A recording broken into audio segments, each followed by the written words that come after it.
Exploring the bizarre. Your e-ticket ride into the world of the paranormal. Strap yourself in as we traverse the universe exploring the unexplained. UFOs, ghosts, lost worlds, cryptozoology, as well as other dimensions. It's time to take back the night. Now, your electrifying hosts of Exploring the Bizarre, Timothy Beckley and Tim Swartz.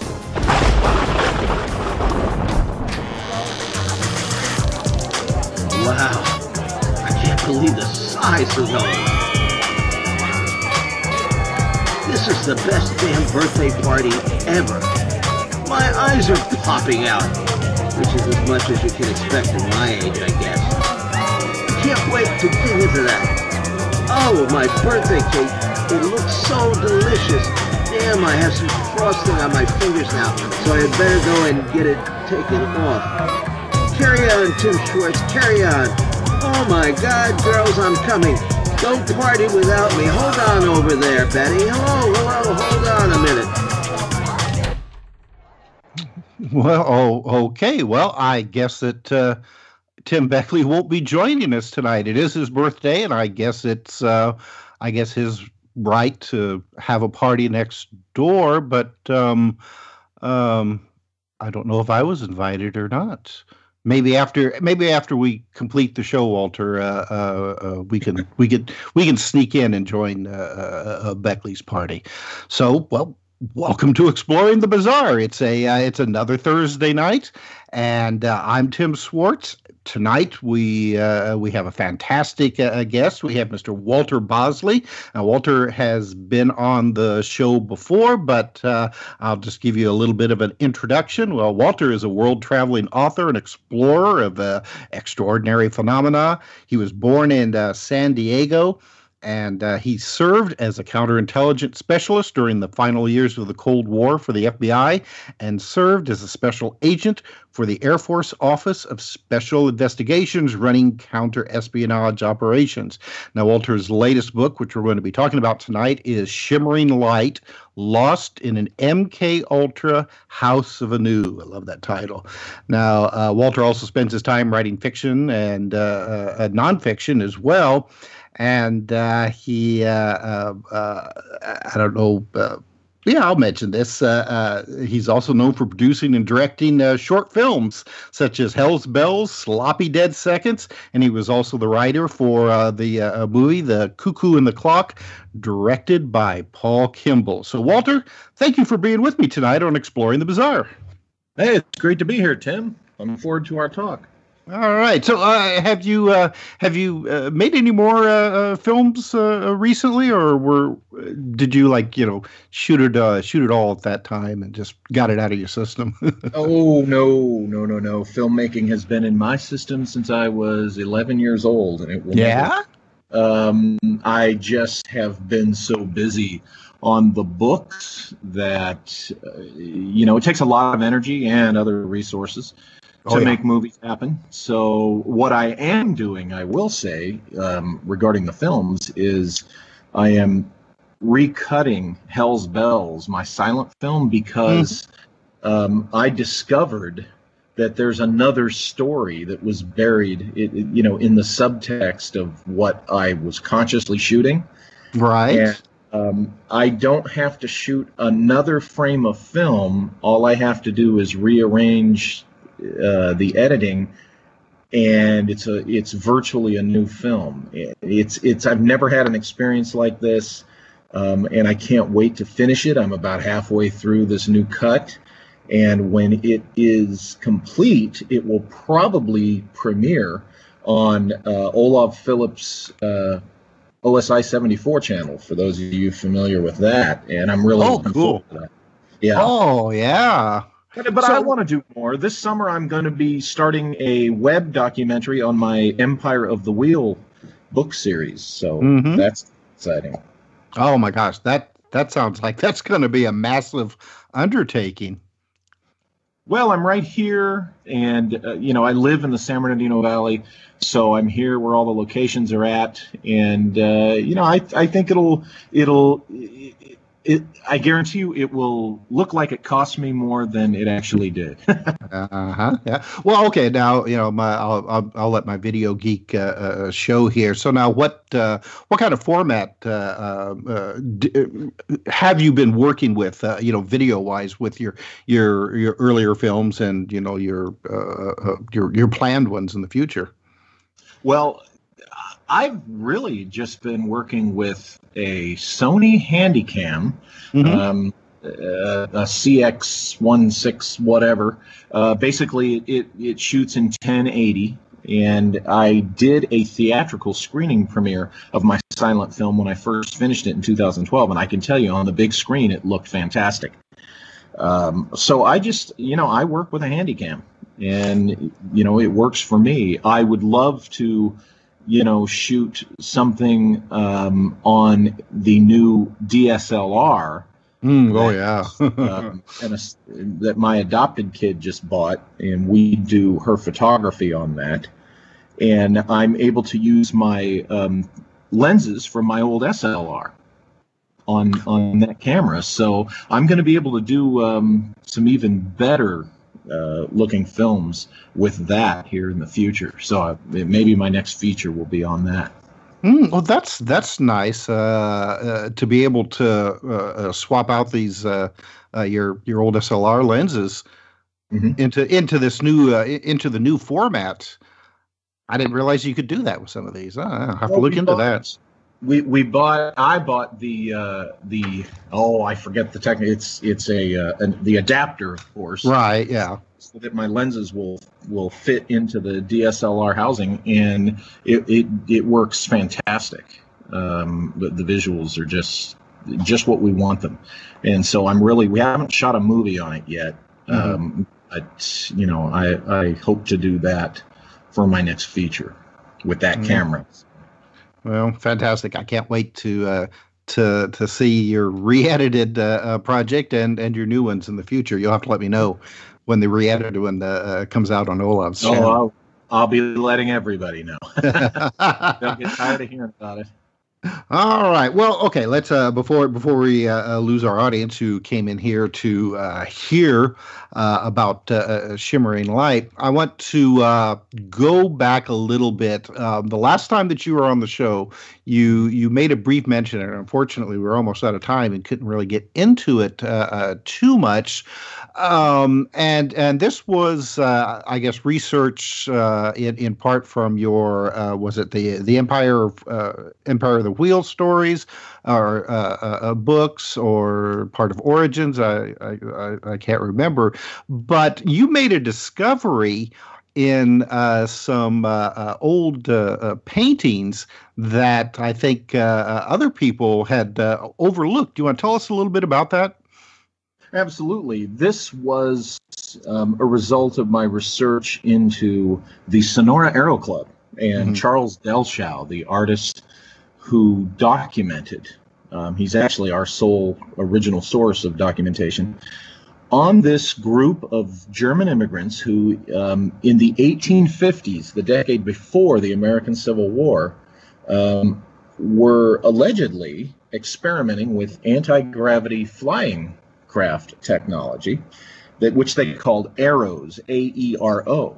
And in Delshow's artwork from these flying machines in the 1850s, there is clearly an image that, well, let me put it this way. Let me tell you what Delshow presented this as: the propulsion device, the operative mechanism that made these flying machines work. Okay, it provided their energy, it produced the anti-gravity effect, and he depicted this in one of his pieces of artwork. And when you look at the image, I actually show this in my book Origin. Okay, the 19th century emergence of the 20th century breakaway civilizations. That's a mouthful. In my book, Origin, I present this image, and it is bell-shaped. It spins on a central axis, and Delshow even described it as using a very secret fluid that only its inventor knew the ingredients of. Now, essentially, we're talking about a description of the bell. This thing is bell-shaped. It's the Nazi bell. The Nazi bell, yes, right. of the 1930s and 40s. Now, here's what's interesting. You know, it's bell-shaped. It spins on a central axis. It uses this mysterious fluid, and it produces an anti-gravity effect. Well, again, that's right there, a basic description of the Nazi bell. But Charles Delschow did this artwork sometime between 1890 and 1920. Now, this is decades prior to the Nazis, and even rumors of this bell that they were working on. And of course, it's a German organization that was backing and funding what these guys were doing in the 1850s. And I get into all of that in Origin. I lay out the pedigree, the true pedigree of the secret space program and the breakaway civilizations. This stuff didn't just start with World War II Nazis and the post-World War II military-industrial complex. It goes back, you know, to the mid-19th century and before. And I had found this drawing in, there's one book. It's put out by a gentleman named Stephen Romano. It's an excellent book. I highly recommend it to everybody. It is a full-color, several pages thick, hardcover book of all of, I think, most of Delschau's artwork of these flying machines. And there it was, you know, right there in this book. And so, you know, it kind of resets what we have assumed and what has been presented about the Nazi bell. If the pedigree of this technology, you know, traces back to a German group in the 1850s, you know, what does that say about the history of the Nazis? What does that say about really the history of the space program and all of this? Well, it also, I mean, what about the history of what we consider modern technology? Because, I mean, what has been written about the bell, if they had developed something like that back, you know, into the 1850s, I mean, we're talking about, you know, I mean, they had to have some kind of energy system, you know, electricity or what have you. They had to have some way of I suppose refining and using mercury, because it wasn't supposed to be mercury, was the mysterious fluid. Mercury. Go ahead. Well, this particular fluid apparently, you know, remains mysterious. Nobody knows if mercury was in it. Now, you got to remember, the thing that Delschow draws and depicts is a rudimentary proof of concept version of the bell. It's not equivalent to what the Nazi scientists would have been doing in the 1930s, okay? Sure. So okay. You did not need all the electricity like was, you know, assumed to be required for the Nazi bell, okay? This was a much more simple version of the bell, but the basic principle was there. For all we know, all they had to do was just start this thing spinning, and it could have, with their hand, just start it spinning. And you know, the basic elements of the mechanism itself could have been enough to give them their effect. Remember, the arrows of the 1850s Sonora Aero Club, when you look at these images, and I lay out a graphic in my book Origin to simplify this, okay? I show that the 1850s Aero is analogous to the Model T in the automobile world, okay? And then when you go 40 years later and you're into the 1890s airship mystery, those 1890s airships are analogous to, say, a 1958 Buick, okay? And then when you go, you know, what is it, 50 years later, 40 years later, 60, and you get what we see as the classic flying saucer, well, that's kind of analogous to a 1985 Porsche. Now, Sure. You compare that 85 Porsche to the 58 Buick, and then compare the 58 Buick to the Model T, okay? And you've got the same thing as a modern UFO to the 1890s airship, mystery airships, to the 1850s little arrow contraption. Okay, it's the same kind of progression. So, but people have to understand that when we're talking about this in the 850s, we're not talking about the exact same level of development. We're talking about the proof of concept model, and that would also apply to this version of the bell. Now, you have a lot of people who have looked at Deltell's paintings and, just comment that they look like, fairy tale drawings and, Sure. like something from a comic book or, or something along those lines. Do you think that, did he produce any idea? I mean, I know that they were found basically just dumped on a curbside. Right. We don't really know a lot about, the guy who made the paintings, but do you think that, that he, put these together, for his own amusement, took artistic license, that sort of thing, or just, he was trying to produce these as accurately as his artistic ability would let him?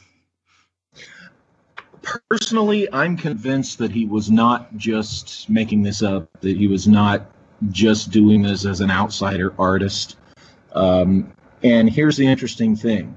The fact that I can point to a depiction of the bell from his drawings that are decades prior to the Nazi scientists working on this thing, to me is actually evidence that there was something more to it.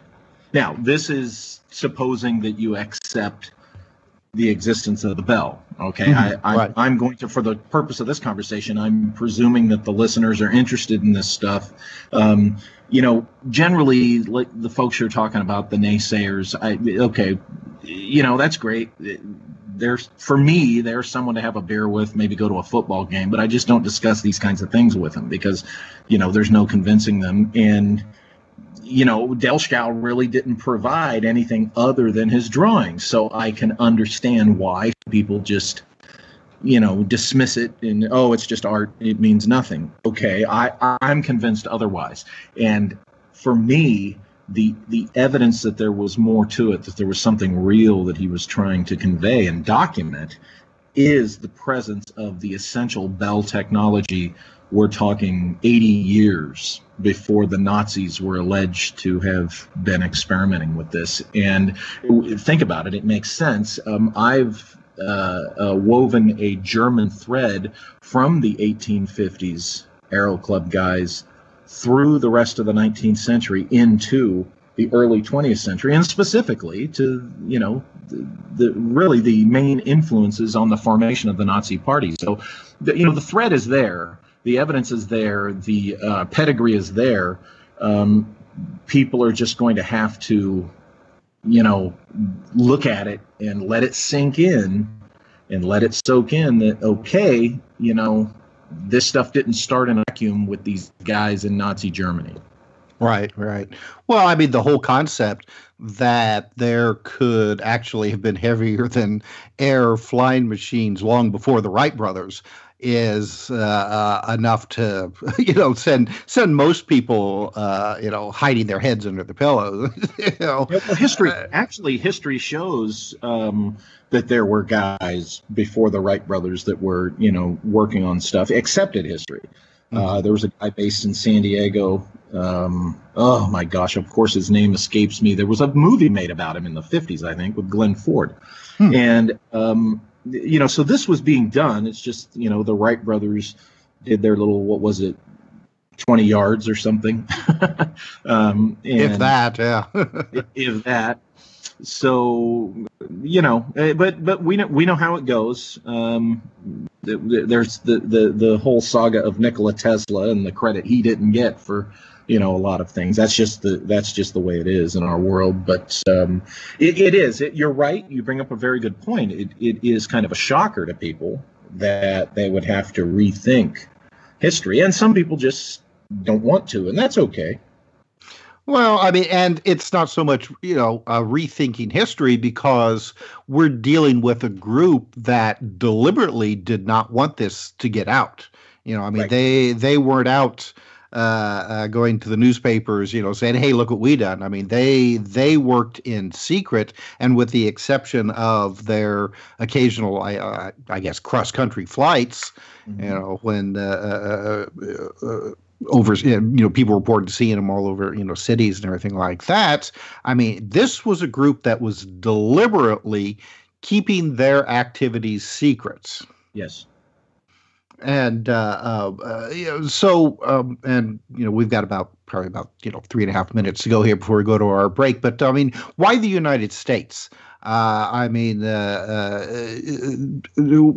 do this in the U.S. at that time? I have an answer for that. At that time, the U.S. was the place that was the farthest away they could get from the prying eyes in Europe, with the most resources to allow them to pursue this. And they chose California. The Sonora Aero Club did. They chose California, which is as far away as you could get from the main population of the United States at that time. So really it was to just be as far away as they could get from prying eyes, but yet still have ready access to the resources necessary. Mm-hmm. Well, and not a lot of people realize that there was a very big. You can't really say German because Germany didn't really exist, but Austria-Hungary. People from the Austria-Hungary Empire. In that part of the country, Prussia, right, and as well as military intelligence as well.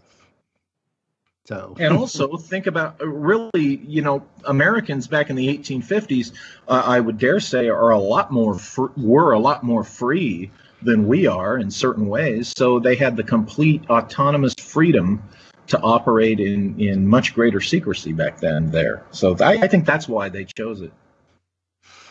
Well, it's fascinating. And when we come back for a break, we've got about a minute to go, in this segment of the program. I want to get more into your most recent book, Shimmering Light, because, it seems to me that all the research that you have previously done, Empire of the Wheel, Origins, everything like that, has really led up to this most, to your current book. And even though I know the main story you originally wrote about in Fate magazine in when was that originally published? Was it 1986, something like that? No. It was 2005, I think. 2005. Okay. Yeah. I've been a long time subscriber to Fate magazine, so I distinctly remember that story, and had always been fascinated by it, and fascinated also that I ended up knowing you. So when we come back, we will continue our conversation with Walter Bosley, and you are listening to Exploring the Bizarre, so stay tuned.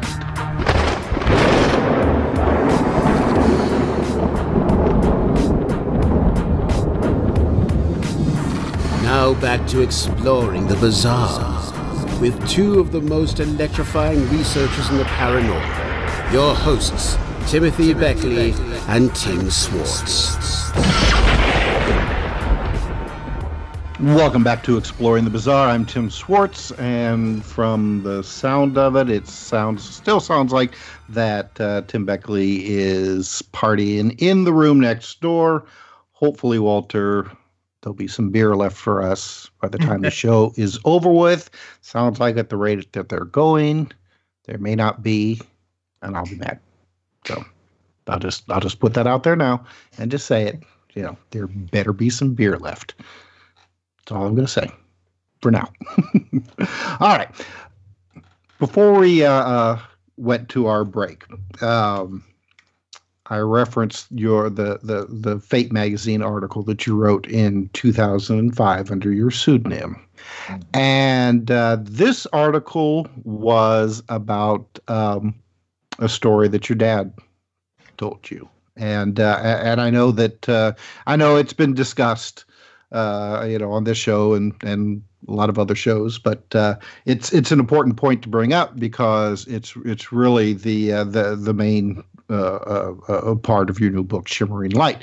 So why don't you tell us a little bit about your original story that you wrote for Fate magazine, and what made you decide to write it in the first place? Because let's see, in 2005, were you still working for the government at that point?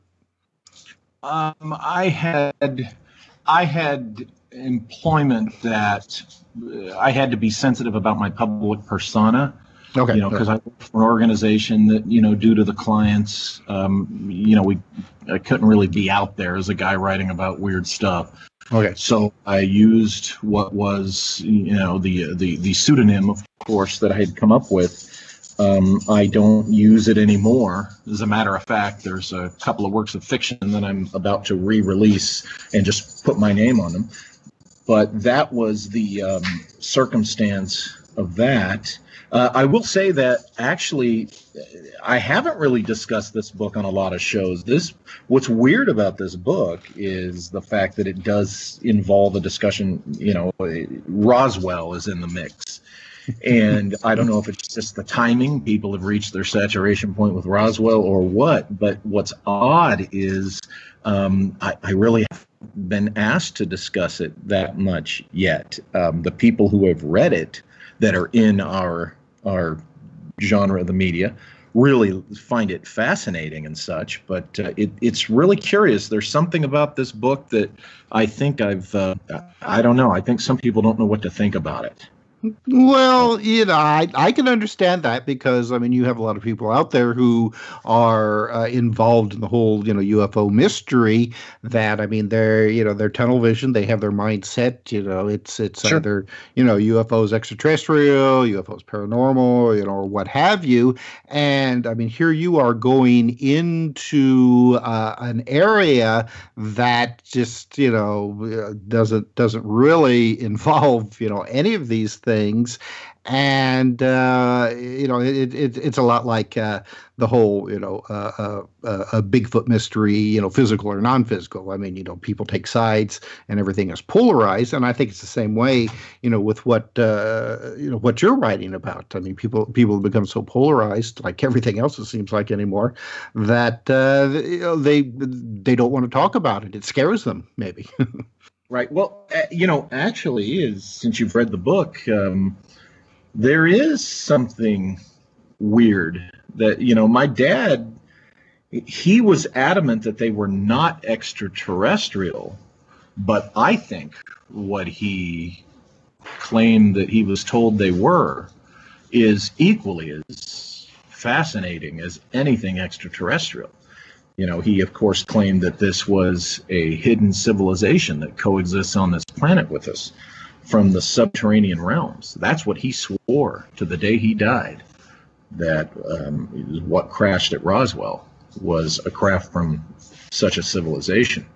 Now, in the book, of course, I explore the possibility that it could have been something more mundane and down to earth, and I present the evidence for that, meaning, the Operation Paperclip influence on our early space travel attempts and development of, human space travel technology and such. But in the end, I come back and emphasize that my dad swore, no, he swore he was briefed at Roswell that it was this hidden civilization. And there's even evidence which I discussed about who that civilization might have been. Mm-hmm. And I tried to kind of leave it open in the end, regarding what I think. My personal position is that it's very difficult, because there is the evidence that it could very well have been something more mundane. And when I say mundane, I don't really mean mundane in how people would interpret it. I mean a classified first attempt at manned space travel. That's not to be taken lightly. That's not mundane, really. But compared to the extraterrestrial assumption, compared to my dad his version of it. A lot of people would be disappointed to think, oh, it was just, human astronauts, maybe aboard a modified V2 or some other type of modified Horton, wing-shaped craft. And they don't want to hear that. Probably, in my experience, the most hated book on Roswell is Joseph Farrell's Roswell and the Reich. And yet, in my opinion, it is also the best damned research book on Roswell. And it really is. Yeah, they hate to hear that. Right now, there's people listening going, boo, hit, and spinning their radios or their computers because they don't want to hear.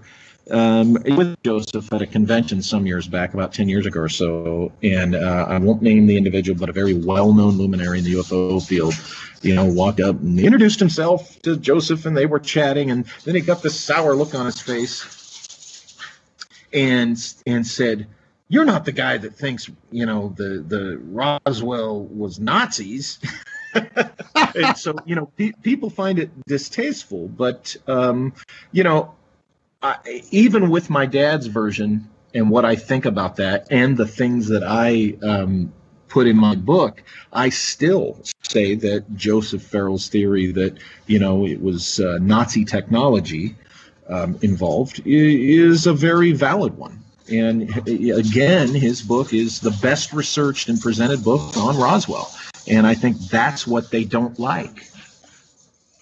Is any alternative possibility, particularly when it presents evidence, like I does.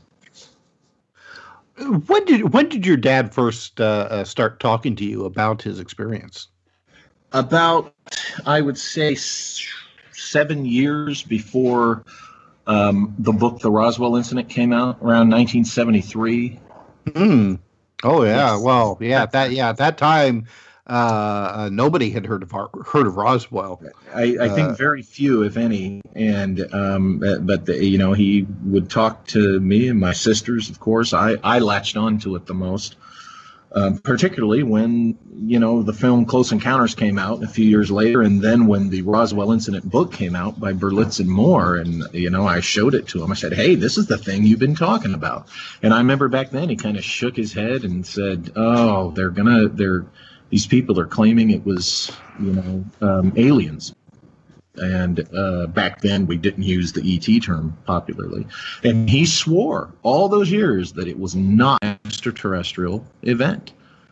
Well, now his involvement with the situation, though, took place a number of years after 1947. Yes, wasn't it? Yes. So there was. So he was saying that there was a second incident after Roswell that he was involved in. Yes, my dad joined the Air Force in 1955, and this other incident was in 1958, according to him. Mm-hmm. And due to this incident, he and the other guys he was working with were taken to Wright-Patterson, and according to his version, they were briefed on what happened at Roswell in 1947 in reference to the crash, and shown, the retrieved evidence and such. Now, people say, well, what the heck is so special about your dad? My dad was in the aerospace or aviation medicine specialty in that command, okay? And when you look at the history of Operation Paperclip itself, you will find, this isn't Walter's goofball ideas. This isn't the actual history, okay, of Operation Paperclip. You will find two gentlemen, Colonel Harry Armstrong and Otis Benson. These were two men who were among the main drivers of Operation Paperclip happening. Everybody thinks Operation Paperclip was all about primarily and nothing else but the Manhattan Project, the atom bomb, and that's not the case. That, of course, was a major part of it.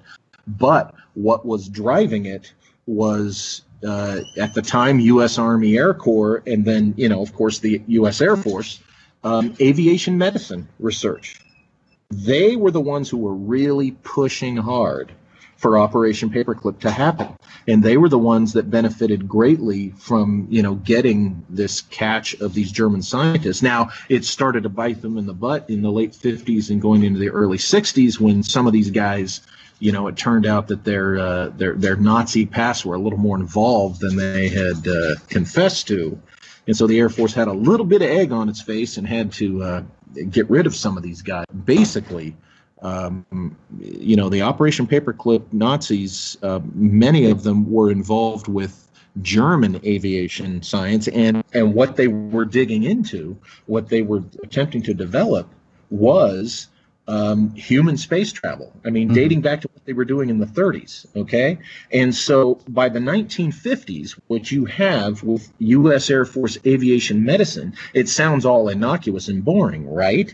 But U.S. Air Force aviation medicine is what was driving the American manned space effort from the very beginning. And the Mercury program, before NASA was ever created, the Mercury program existed to put a man in space, and it was a U.S. Air Force project, okay? And my dad was involved in the development of the pressure suits. He was in aviation medicine command, and specifically, he was a physiological training specialist. What does that mean? That means he and the guys he worked with ran the altitude chamber at George Air Base in this particular case, and they also would be part of the education and training for pilots who would be flying at high altitudes. So they would give them their basic academic stuff on the effects of high altitude, on human physiology and such. And Otis Benson was the commander driving this, and his objective, his goal was manned space travel. Okay, and he was involved in all this stuff in the late 40s and into the 50s, of course. And so if you worked in that specialty that my father worked in, okay, first of all, you'd have a high clearance, which he did because he was working on, early manned space issues along with the other stuff. And, so therefore, that's why he was where he was at. That's why, he would have been taken to Roswell, according to his story, and briefed in on this stuff. It had to do with his specialty. Okay, so that's his credentials, and this stuff is in his DD 214, which I publish in the book. It's all there. And your father was also, didn't he also claim to be a pilot of small aircraft, helicopters? He later, in the last year of his life, he started telling me about that. So I don't know a lot of the details, but he had told me that he had been trained to fly helicopters at one point. I could not pin down the details as to when he would have had this training. It's not in his DD 214 at all, which raises suspicions about it. On just kind of a basic objective level, it has to be questioned. But he certainly was in the right places at the right time. And, looking at the records that I did get, it's unfortunate. I got an envelope with as much records as the government, was willing to part with on my dad's military service after the book was published. Naturally. Oh, of course, yeah. Naturally after the book's out. And I did find some interesting things in there that I went back in and I think added to the book. But which is great, the digital era, it allows you to do that, once you released a book. But he certainly was in the right places at the right time, and he certainly, it appears, had windows of time where he could have spent the weeks, months required to learn how to fly, these craft. Helicopters we're talking about, small helicopters. Yeah. He could have, and if it were classified, it would not be on the DD-214. I like to remind people, some people think it's this the final word document on every little thing somebody did in the military. It's not. My DD-214 shows that I was an OSI agent. It shows the basic courses and training I had. It says nothing about the specific operations or cases I worked. That stuff's classified.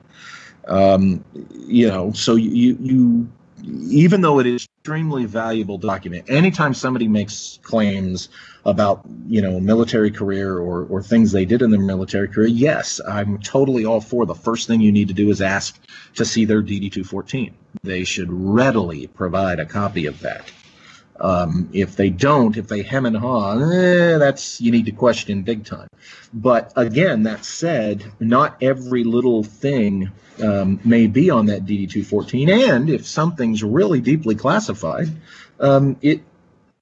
classified to any degree, but especially if it's deeply classified, it may not be on the DD-214. So, it depends. Well, the reason I brought that up is that there's a very interesting section in your book that talks about how your dad's story was that him and others, their mission was basically to find and rescue somebody from this subterranean world who had, I guess that they had crashed on the surface and were now lost, and it was their job to find him and take him back. And possibly, one of the things that they could do was, these subterranean areas these caverns were large enough that you could actually fly small aircraft in them. Yes. Yes, he remember. This would have been a huge effort. Yes, very classified, but it would have been involved a lot of personnel. So he and the guys he worked with were just part of that effort. Doing whatever their specific part was. But absolutely, he swore that short of the classic version of the Hollow Earth, short of that, he swore for decades that the underground was much bigger than people on the surface assume it to be. And yes, apparently large enough to fly small aircraft through. So this was his story.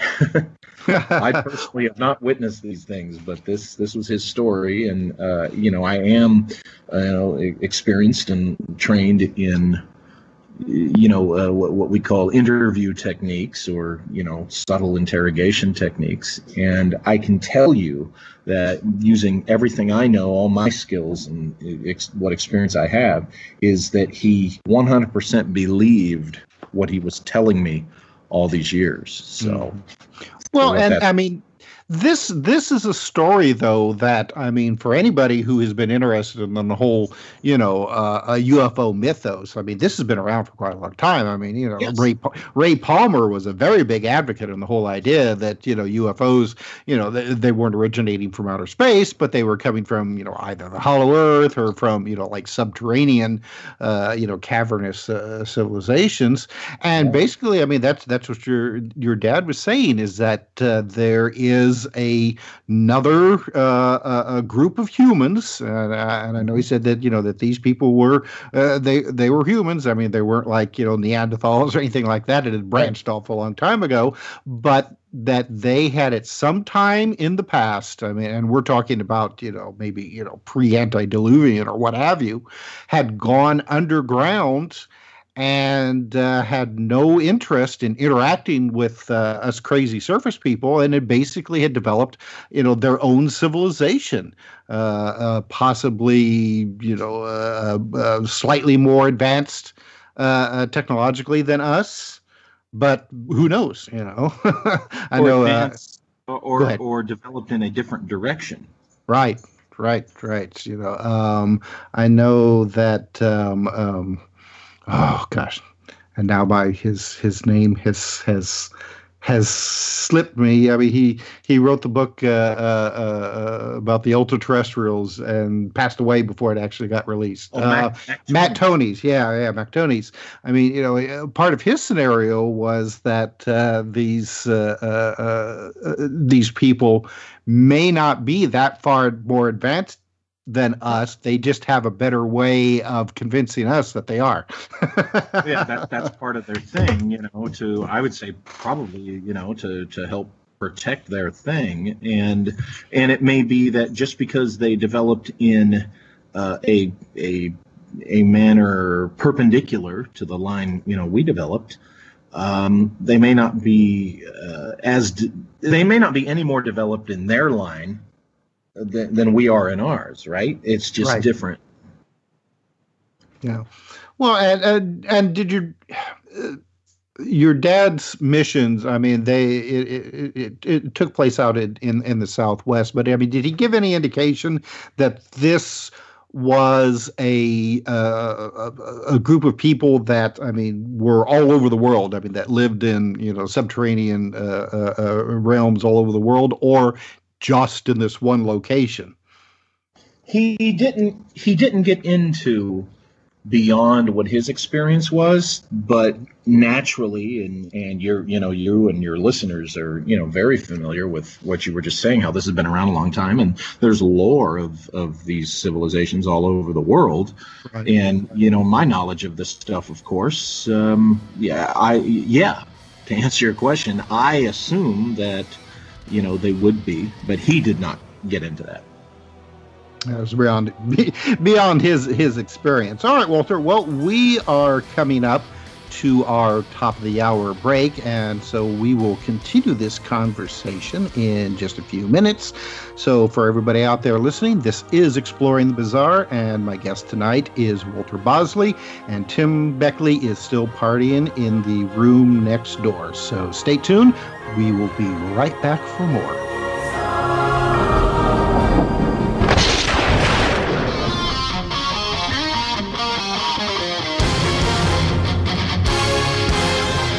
Exploring the bizarre. Your e-ticket ride into the world of the paranormal. Strap yourself in as we traverse the universe, exploring the unexplained. UFOs, ghosts, lost worlds, cryptozoology, as well as other dimensions. It's time to take back the night. Now, your electrifying hosts of Exploring the Bizarre, Timothy Beckley and Tim Swartz. And welcome back to Exploring the Bizarre. I'm Tim Swartz, and my guest tonight is Walter Bosley, and we are anxiously awaiting the end of the show so we can join Tim Beckley and his party next door. And I think there's no more birthday cake, Walter. Uh-oh. I don't know. As long as there's beer, right? I hope so. I hope so. You just never can tell with one of Beckley's parties. So we'll just keep our fingers crossed and continue on with our show. And tonight we are discussing your most recent book, Shimmering Light: Lost in an MK Ultra House of Anu. And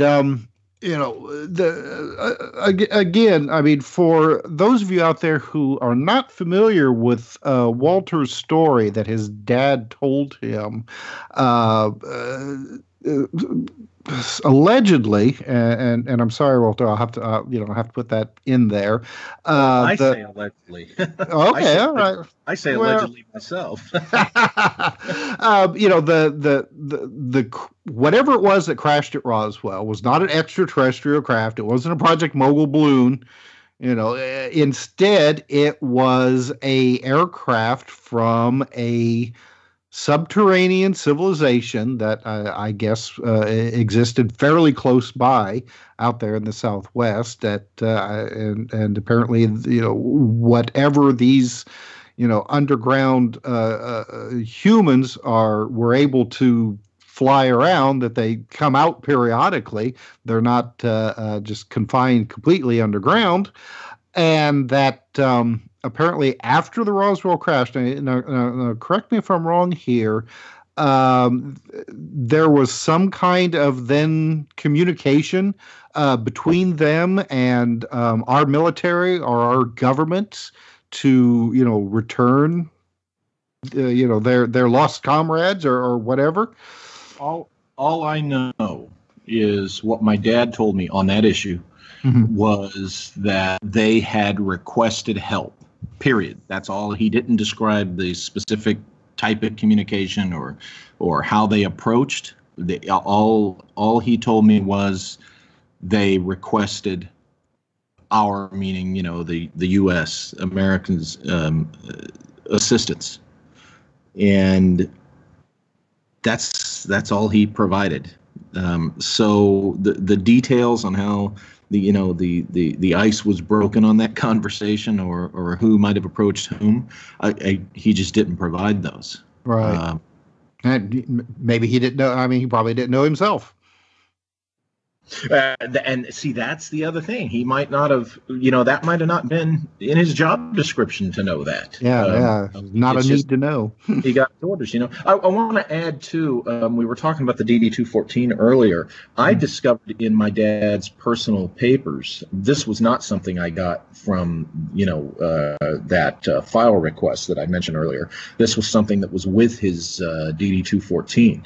It was a George Air Force Base Form 101 in which his duties, specific job duties, are described, and on that form is typed Casualty Collection Team Number 1. Now, over the years, my dad told me that, again, being part of aviation medicine and such, he had been part of retrieval ops when aircraft would crash, would go down. Unfortunately, the pilots would lose their lives, and you can imagine how gruesome some of these stories were.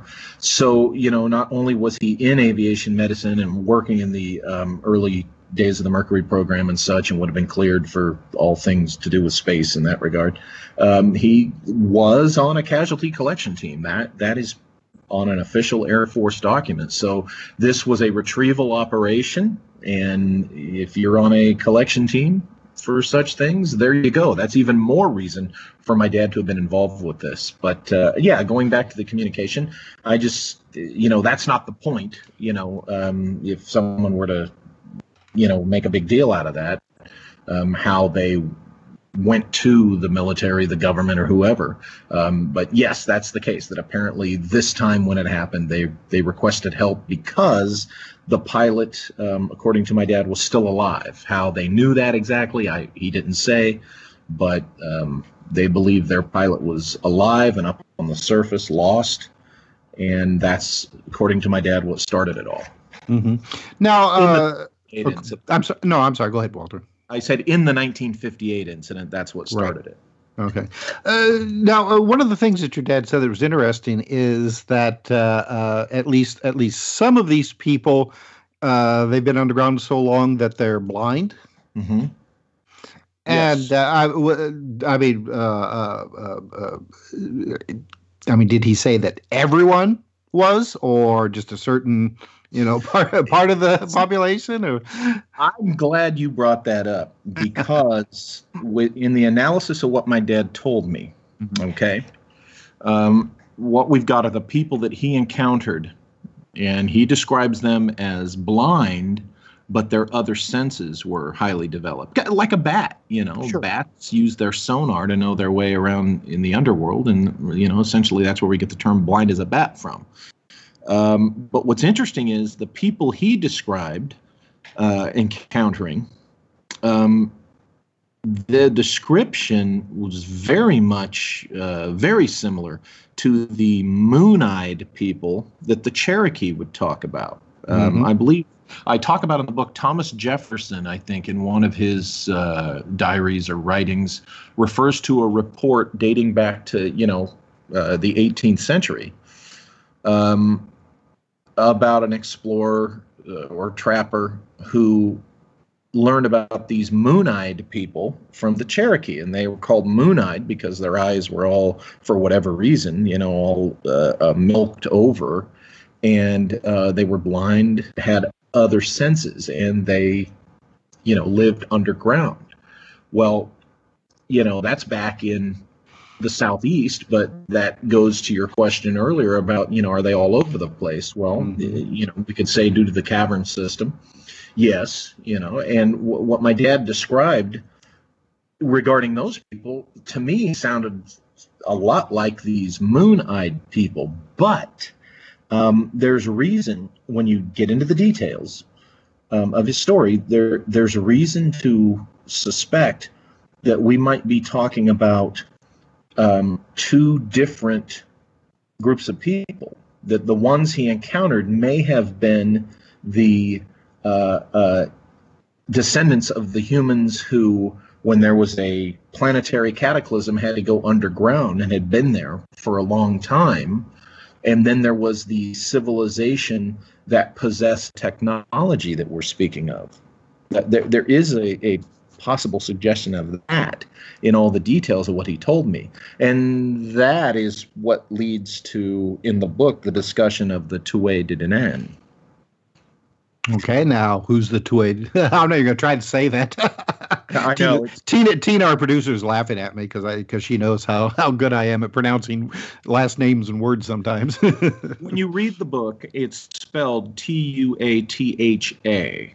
Okay, and it's pronounced, my understanding is, I used to call them the Tuatha myself, and then I learned that the one pronunciation is the Tuatha De Danann, and they are, interestingly, a race of people who came, some people will assume from another planet, but really the description is they came out of clouds in the sky, and there's just as much reason to say that they might have come from another dimension or traveled interdimensionally from another world to ours back in ancient times. And they're discussed in the most detail, I believe, in Irish, old Celtic, Scots-Irish mythology. And what's interesting is when you look at the historical timeline, at the time they disappeared from, the British Isles, there was a very similar civilization that showed up and started developing things in other parts of the world, the Americas included. And there's even an author, I mentioned him in the book, the name escapes me off the top of my head, who has a theory that it was the Tuatha De Danann that were the megalith builders in the Americas. And then about the time they disappeared from the Americas in some cultures, we jump over to the Celtic lore, and on that timeline, about the time that these guys disappeared from the Americas is when the Tuatha apparently returned to the British Isles. So when you do that analysis, you've got this race of beings with this, I want to say, I'm using the term perpendicular, technology. Well, who exactly are these characters? Where did they come from? What exactly are they? And I think they are most definitely in the mix of all of this. Well, and correct me if I'm wrong. I mean, the description is that they look relatively human, but they're a little bit smaller than us. Which description of whom? The Tuatha De Danann. Did I say that right? Close enough. Well, the description of what my dad saw was that they were human, virtually hairless, and a little smaller in stature. Yeah. But a lot of these, like other mythologies of the others throughout the world, the people tend, the descriptions, they tend to be, like smaller than us, which kind of also, which also kind of falls into a lot of the, UFO occupant sightings of dwarf-like beings. That, Well, you do have the dwarf-like beings, of course, but in the case of the Tuatha, you got to remember too, there was something that went on truly that as one culture or civilization pushed out another, then the culture that got pushed out became demeaned. They were described as more diminutive than they actually were. Their technology and their knowledge was lessened and made out to be less than it was, because the new guys were here now, and they're more powerful, they're bigger. Actually, the farther you go back, when you look at the Tuwe, they really weren't particularly described as smaller. You know, and from my perspective, you have to go back to the earliest descriptions, I think, you know, in sometimes to get some of the more accurate information. Now, sometimes, you know, the farther you go back, the less advanced the witnesses are. So you could argue that they might be exaggerating what they're seeing, but it's these Tuwe de Danann, it's a very fascinating subject. And the fact that some of the things my dad described and some of the stuff that, you know, he said went on with all this, the fact that it reflects these mysterious people is really intriguing. You know, you have to wonder. But it goes back to, you know, were the people my dad and the guy he was with, the people that they encountered in the underground, you know, were they the moon-eyed people of the Cherokee, and were they just, you know, another group of humans that had gone underground, but they weren't the ones in possession of the technologies I said a few moments before? It begins to have a texture that is less simple. But the group that your father and his group encountered in the caverns, well, I mean, one of them had the, you know, for want of a better description, the proverbial magic wand that was able to just basically shut one of his guys off.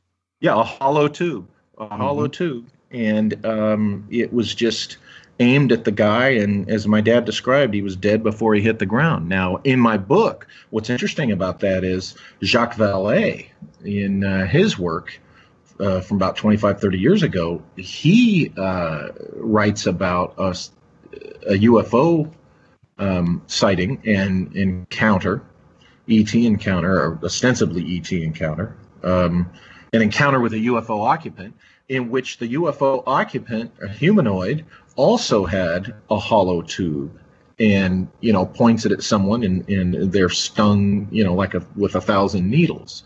And that was just in the early to mid 60s, you know, less than 10 years after my dad, you know, according to him, had encountered, you know, a very similar or same being, or at least that same technology, underground in 1958 in Arizona. And this UFO story, which Vallée writes about, I believe happened in Nebraska, which, you know, you got the Midwest there. It's in the subterranean realm, you know, as it's described. You know, Nebraska ain't that far from eastern Arizona. You know, so. I mean, if you got the Cherokees talking about moon people that lived under the ground, you know, back there in Tennessee, well, there you go. They're all over the continent under the surface. Oh yeah, well, I mean, you know, I live here in southern Indiana, and I mean, you know, the Native Americans who lived here, I mean, they talked about the moon-eyed people as well. There you go. You know, in fact, yeah, and I can't remember. I think it was the tribe now known as the Delaware. That's not what they called themselves when they came here, but they said that, you know, while they were crossing, you know, the Mississippi from what would have been probably, you know, like Missouri into Illinois, and sure. I mean they ran smack into the moon-eyed people and started, you know, driving them out probably into Tennessee. Well, now. You have the person that you call your mentor, and he also discussed with you what had happened to your father. And I mean, and he basically, I mean, he confirm to you that what your father was telling you was true?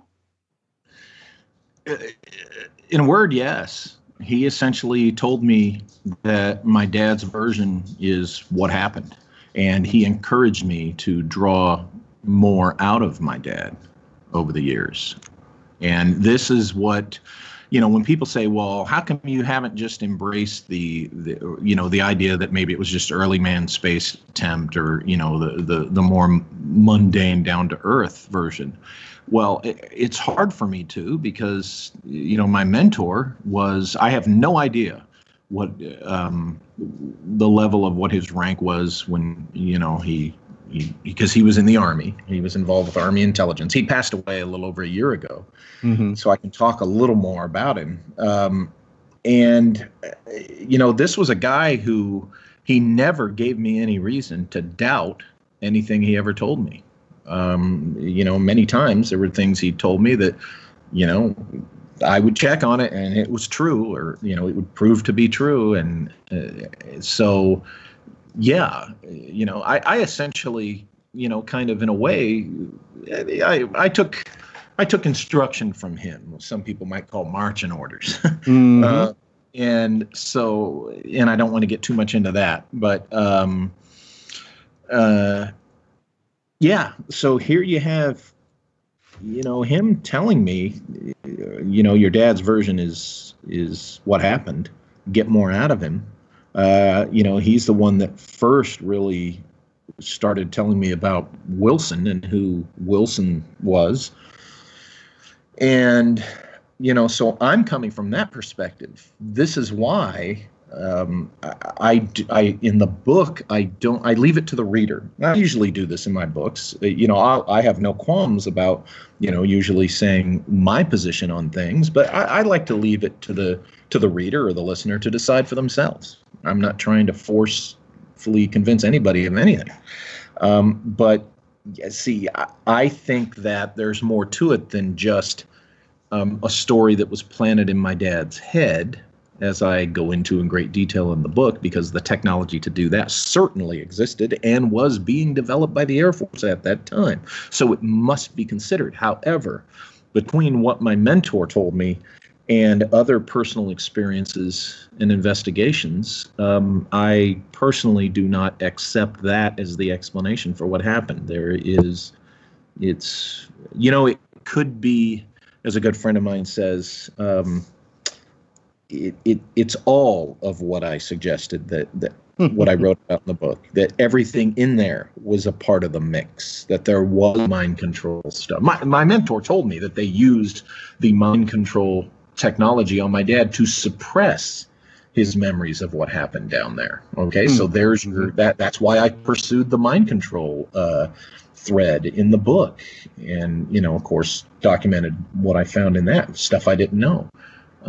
That's why I pursued all the other things, because they're all in the mix.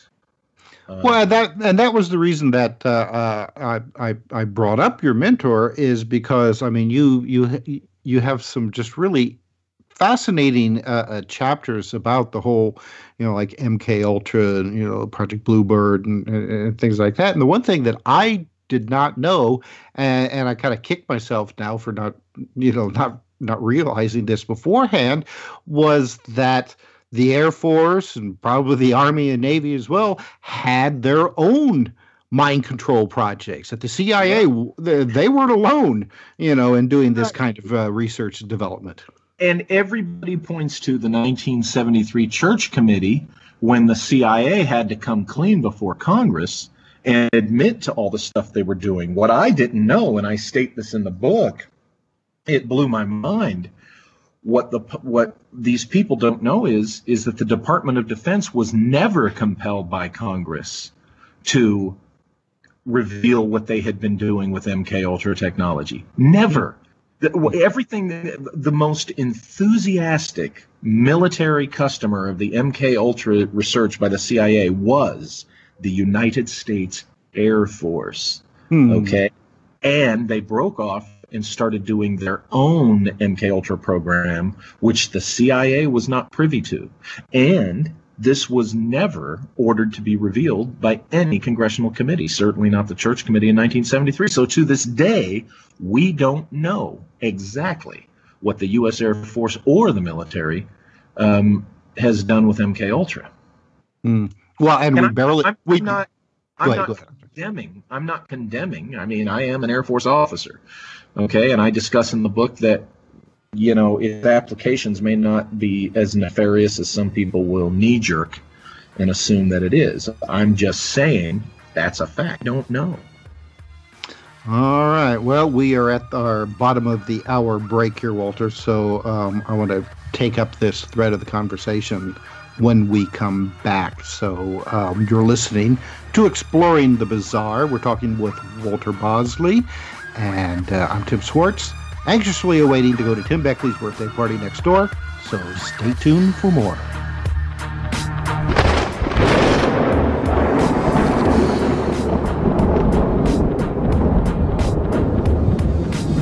Now back to Exploring the Bizarre with two of the most electrifying researchers in the paranormal, your hosts, Timothy Beckley and Tim Swartz.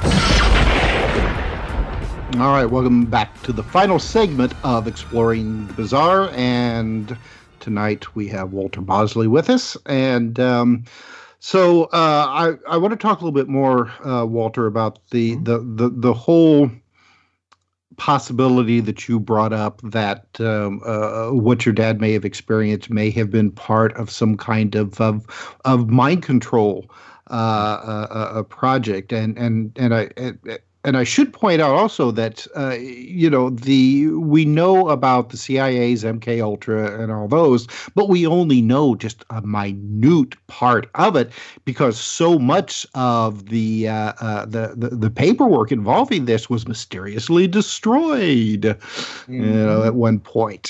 So I mean, what we do know is just a small segment. I mean, God knows. What kind of wild things that do. I mean, what we do know seems, like the plot of bad movies. So now, and like I said before, I had no idea that the military was also involved in their own mind control research and developments. So what's the possibility that you think and the reasons that, what had happened to your dad may have been some kind of, for whatever reason, mind control experiment or what have you on him? Well, I'm convinced that they definitely used the MK Ultra technology to attempt to suppress his memories of whatever it was that happened, that summer of 1958 in eastern Arizona to him. Now, it's because it's possible that the entire narrative that he would give was implanted. That's why, I feel it's only right for me to present that, as I did in the book. An implanted narrative or a planted narrative is exactly some of the stuff they were working on. One of the things they were trying to achieve with MK Ultra. Okay, when you look at the MK Ultra history, planted narrative was one of the exact things that they were trying to do. And suppressing memory was another. So here I have somebody who's essentially a superior officer, my mentor, telling me that that's exactly what they did to my dad. When I go back and, analyze his behavior throughout his life, through the years I knew him, it matches the descriptions of, other people who underwent this stuff. So at the minimal level, I am convinced that they absolutely applied this stuff to him. But, it's possible that the maximum level was that this whole thing was a planted narrative, except for me personally, the fact that my mentor told me that his narrative was what happened. To me, that just kind of throws it in a spin. I personally can't dismiss it all as an MK Ultra fabrication.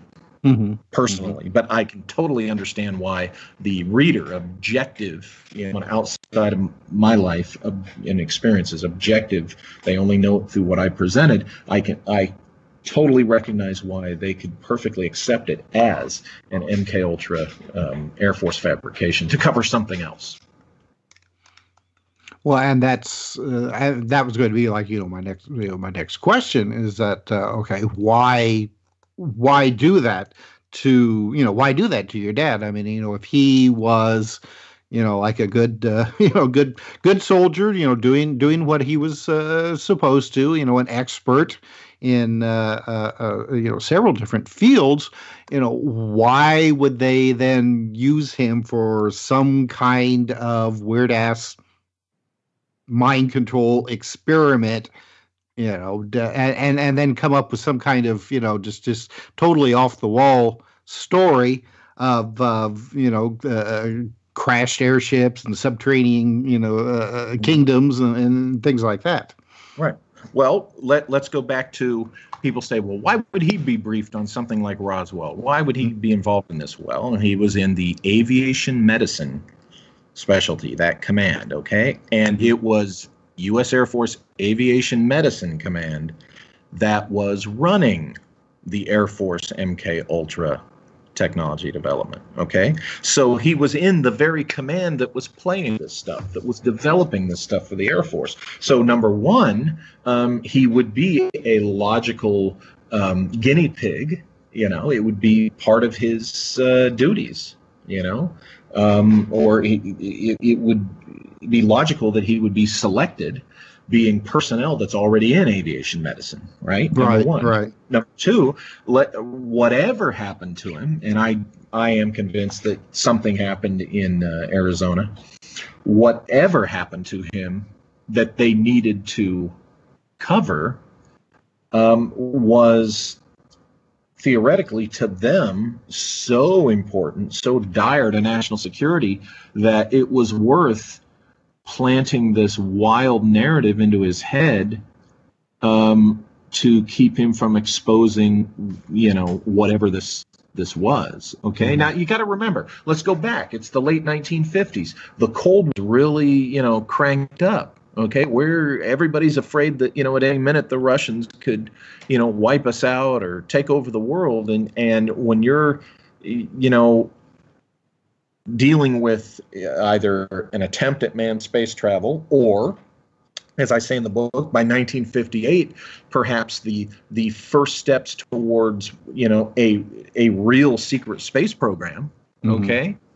This would have been considered of utmost importance. Okay. More important even than, people knowing where our missiles are located. Really, from certain perspectives. So naturally, from that point of view, you got to put yourself back in 1958. You can't look at this from the eyes of 2017 or even 1978. Okay, you got to go back to 1958. These guys had this tool, this MK Ultra tool, right? And again, I don't believe they were developing this because they were a bunch of nefarious mad scientists. Okay, that's for people who are just paranoid and the end is near and they're living out in the woods gripping their guns. Okay, I disagree with those people. This was a tool that at the time, in their mindset, within their context in 1958, okay, this was a tool to use. And so, certainly they would have learned after this, oh, crap, we can't do that. It drives these people crazy. Or, this guy starts talking and his son 30 years later writes a damn book about it, But, so it could be that they just thought that this was the best tool they had at the time to cover what really happened in Arizona. And, like my mentor told me, really the suppression worked for, at least 15 years, because if this was done in 1958, he didn't start talking about this till 1973. So, it started to break down after 15 years, but maybe by then, okay, so what? We kept a tight lid on it for that first 5 years or that first 10 years, which we deem more critical. And besides, if he starts talking, the reason we've planted this wild narrative in his head is so that it sounds wild and crazy and no one will listen or believe it. Mm-hmm. You know? Well, and you mentioned in your book that your dad did seem to exhibit the personality traits of somebody who had been under the influence of mind control techniques. I mean, was he manic depressive or yeah, what they used to call. Now, he was never diagnosed with this. You know, back in those days, you know, men didn't go to psychiatric counseling, particularly if you were in the national security field. I can tell you, right, yeah. Even today, you know, you tough it out. I'm not speaking for everybody, but particularly my dad's day, you know, you just toughed it out. Now, yeah, what they called manic depressive then, I believe they call bipolar now.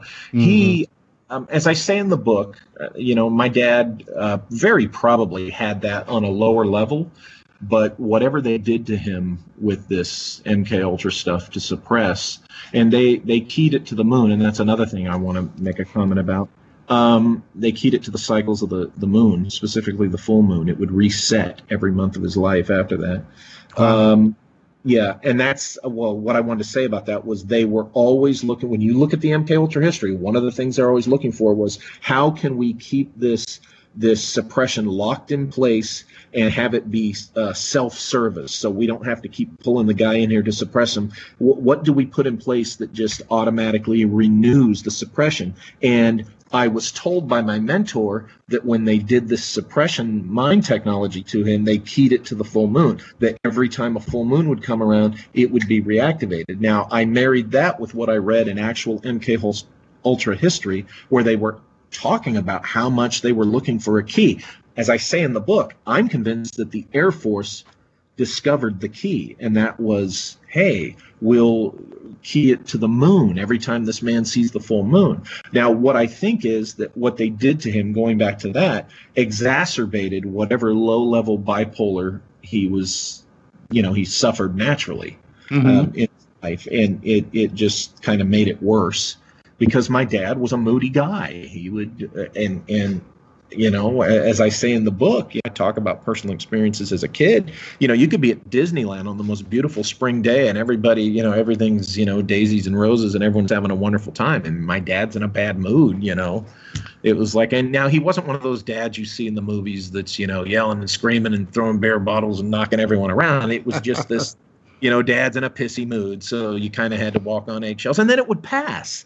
And he was, you know, outgoing, you know, nicest guy. But, you know, when I look back on that within the context of what we're talking about here, that really stands out and really seems to match what, you know, MK Ultra history in the you know, the case histories present to us. So, you know, some people say, well, all this evidence is circumstantial and contextual. Yeah.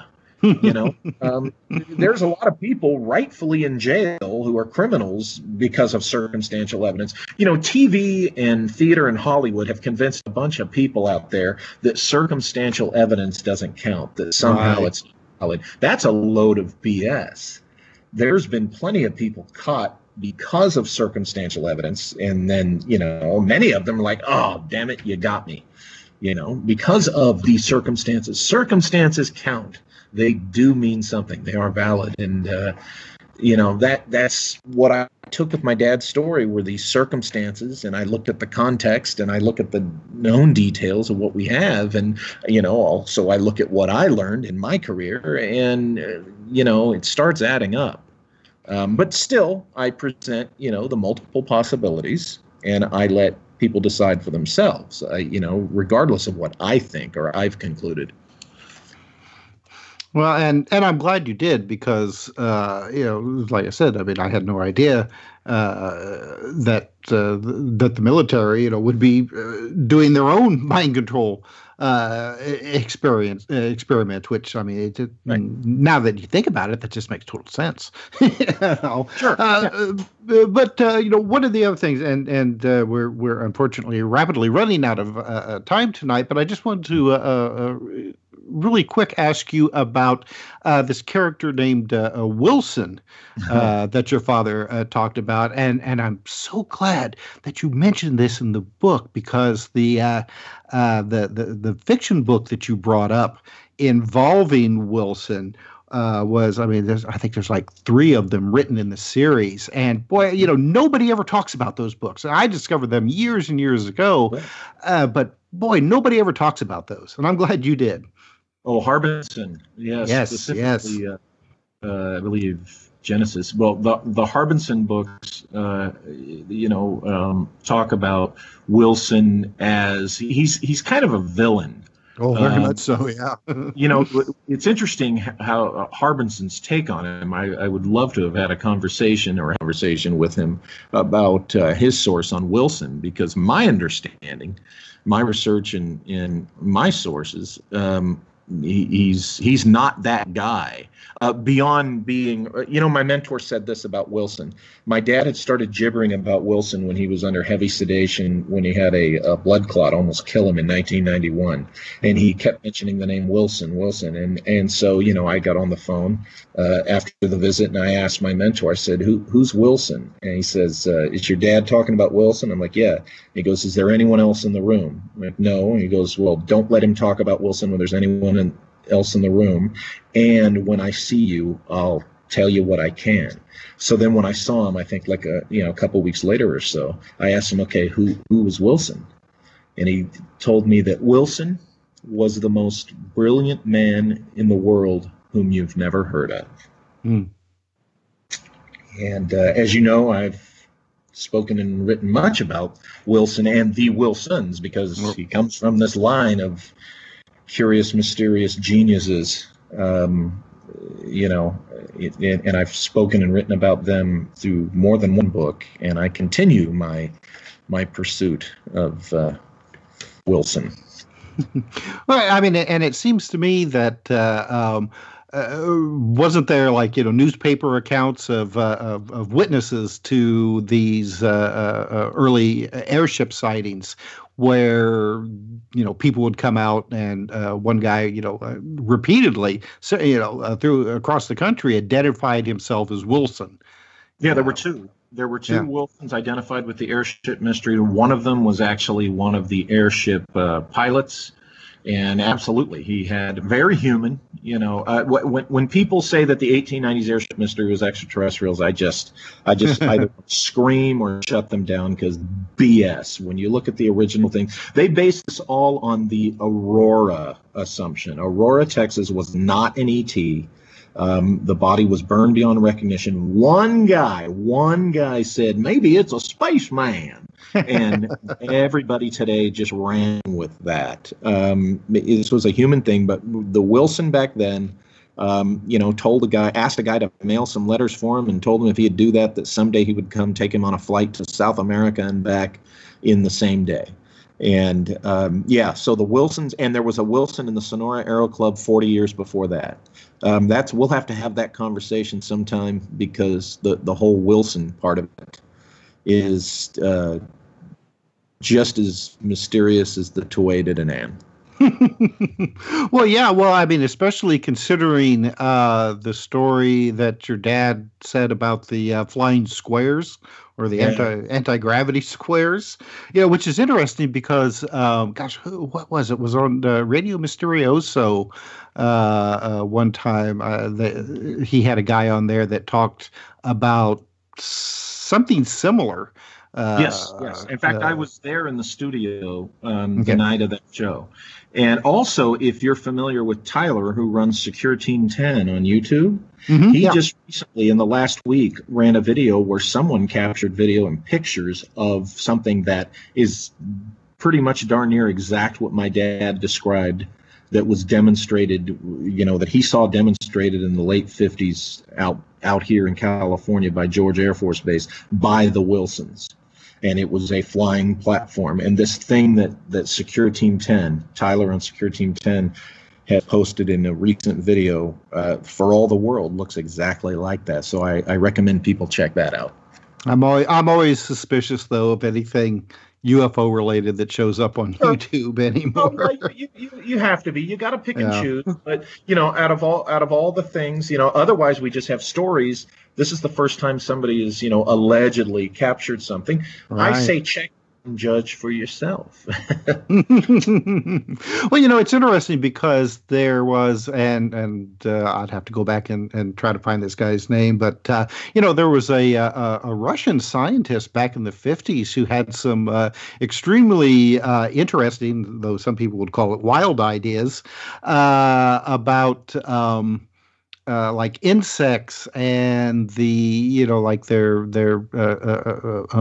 chitin covering, and there's like these pictures of these devices that he made, and they basically were like square platforms with a handle on them that he covered in these insect shells, and he said it would create kind of like an anti-gravity effect, and it just these pictures from the 50s shows this guy floating around. That's interesting. Yeah, I'll have to try to find that information again about him. But when you started talking about those platforms, that just made me think of that because this guy, he had it basically, and maybe it was just a matter of convenience for him. Had like a square platform with just like a wooden handle attached to it for him to hold on to, and was like floating around on it. There you go. Well. Yeah, well, Walter, we have about 3.5 minutes left to go in the show, so I want to give you the opportunity to let our listeners know where they can find out more about you, your websites, where they can find your books, and so on and so on.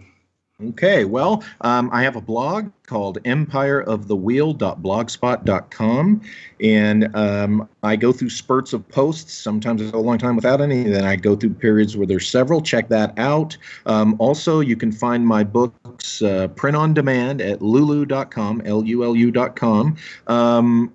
You can find my books up through Shimmering Light on Kindle at Amazon, but I'm not going to be releasing anything new on Amazon Kindle anymore. My most recent book is Secret Missions 3 Destination Carcosa, which is about Ambrose Bierce. We'll have to discuss that sometime. And you can find me on Twitter and Facebook. Just be aware that I'm a man of varied interests. I've been a weirdo since I was a kid, so I'm not just a one song guy. I have interesting interests beyond this stuff. So look for me out there, and I really enjoyed talking with you again. Well, now, before I let you go there, I mean, just, really quick, I mean, you've got some really excellent fiction floating around out there as well. Thank you. Yeah, it's just, you want to give me some titles real quick here? Sure, yeah. I write pulp novels. You can find them also at lulu.com. If you go to lulu.com and put in Walter Bosley, you'll find, the page where I sell these books through my publishing label, Lost Continent Library. My pulp novels, I explore my interest in arcane occult sciences and other strange things, but I also write just good old-fashioned, my new pulp that's going to be coming out next week is just a good old, kind of like an Alistair MacLean novel, just men's action and with snowy mountains and guns and, lots of thrills. But, I write a lot of strange arcane stuff too. And I've written a time travel novel, which you can also find there. And there's going to be a lot more fiction coming out. So find it all there. Well, I'm sorry, I stepped in your line there. Well, unfortunately, Walter, I have to go to Tim's party. So he promised that we could get in there, and here to go. So let me in, Tim. Walter and I are ready for the party. Hello? Hello? I think they're locking us out. Wow, that was the best birthday party ever. These girls were so festive you wouldn't believe. the champagne, and just went all night long. And Tim, you did a great job with the show. I'll hear it in replay. I'll watch it on YouTube. And it was a great night for me, that's for darn sure. You've been listening to Exploring the Bizarre with hosts Timothy Beckley and Tim Swartz. They're taking back the night by jetting non-stop across the cosmos in search of the truly bizarre and totally unexplained, with you as their co-pilot. Thursday nights at 7 p.m. Pacific, 10 p.m. Eastern, on the KCOR Digital Radio Network. For more information on Exploring the Bizarre and hosts Timothy Beckley and Tim Swartz, check out their KCOR Digital Radio Network page. Follow their YouTube channel at MRUFO 1100. Exploring the Bizarre.